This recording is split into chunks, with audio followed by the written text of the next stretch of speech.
It can be a tough subject. We're talking about that certain time of the month. It's hard to talk about it with others, and the myths about what's normal and what's not, they are widespread. Here to dispel some common menstrual cycle myths is Dr. Hilda Hutchinson, a professor of obstetrics and gynecology at Columbia University and the author of the book, What Your Mother Never Told You About Sex. Welcome. Good morning.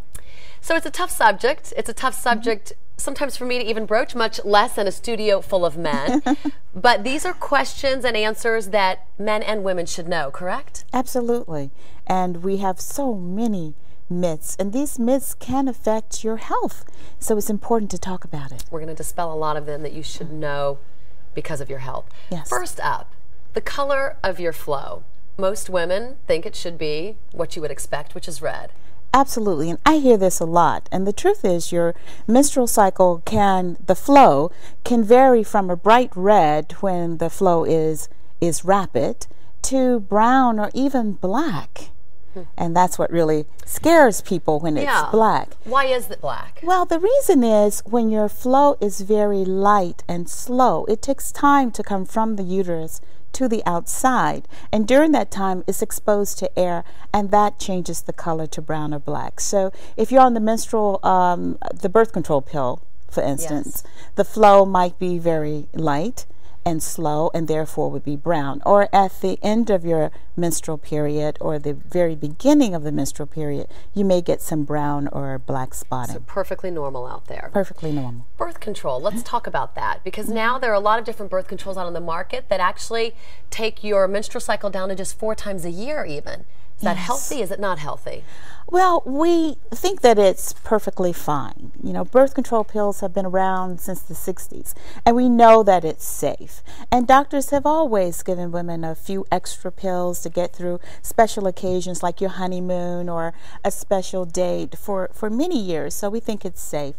And these pills that decrease your number of menstrual periods during a year have also been around for a few years, and we haven't seen any problems with it at all. So we do think that it's safe. Okay, good to know. It's a question that I think a lot of girls have had.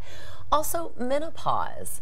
Let's talk about how the flow should be from the beginning through the middle and post-menopause. Okay. A lot of confusion on if you should There's lots still of have confusion about menopause. And you know, menopause can start 10 years before you actually go through that transition. And menopause is the period of time after you haven't had a period for 12 consecutive months. So if you haven't had a period for a complete year, then we call that menopause. And so there are lots of myths about that. For instance, people will say that when you're going through that transition, it's perfectly normal for you to have very heavy periods. Now, your period may change. It may become a little bit lighter, or it may become a little bit heavier, but it shouldn't be this period of very, very heavy flow, because that can be an indication of endometrial cancer or a precursor of endometrial cancer. So if you're getting that heavy, prolonged bleeding, you should always go and see your doctor to make sure everything's okay. What about you've now entered that fray of 12 months, so you are in menopause, and let's just say a few years down the line you have a menstrual cycle, or what you think is a random menstrual cycle, is it? No. Now, I've heard from a lot of women, and this is a big myth, that after they've gone through that period of menopause and several years down the road, they started bleeding again, and they assume that it was because they were under a lot of stress. Yeah. And they think that the stress is what caused the menstrual period to come back. Absolutely not. Once you've gone through that transition, you should not have any spotting, whether it's pink or brown. You should not have any bleeding. And if you do, you should go see your doctor, because it could be any number of cancers: cervical cancer, endometrial cancer, ovarian cancer. It can be something benign as well, but you have to go see your doctor. Serious nonetheless.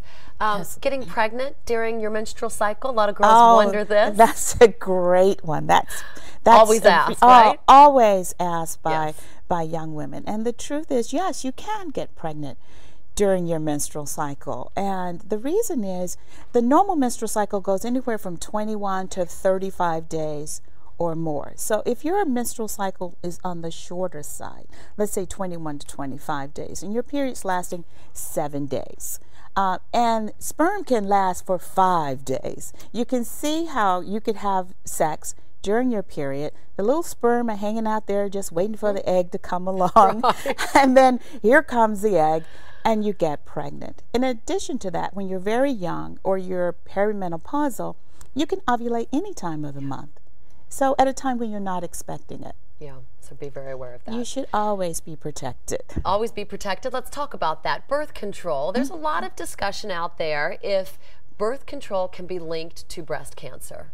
Absolutely not true. Debunking the myth. Absolutely not true. There is no truth to that. I can give a woman birth control pills from the time she enters sexual activity in her 20s until she goes through menopause, and it's not going to increase her risk of breast cancer at all. Good stuff to know. Dr. Hilda, always a pleasure to have you here. Thank you. Good questions that can be sometimes tough to ask. So if you have more, you know where to go. Go to drhilda.com for more of Dr. Hilda's advice. And of course, be sure to check out our health page at abcnews.com.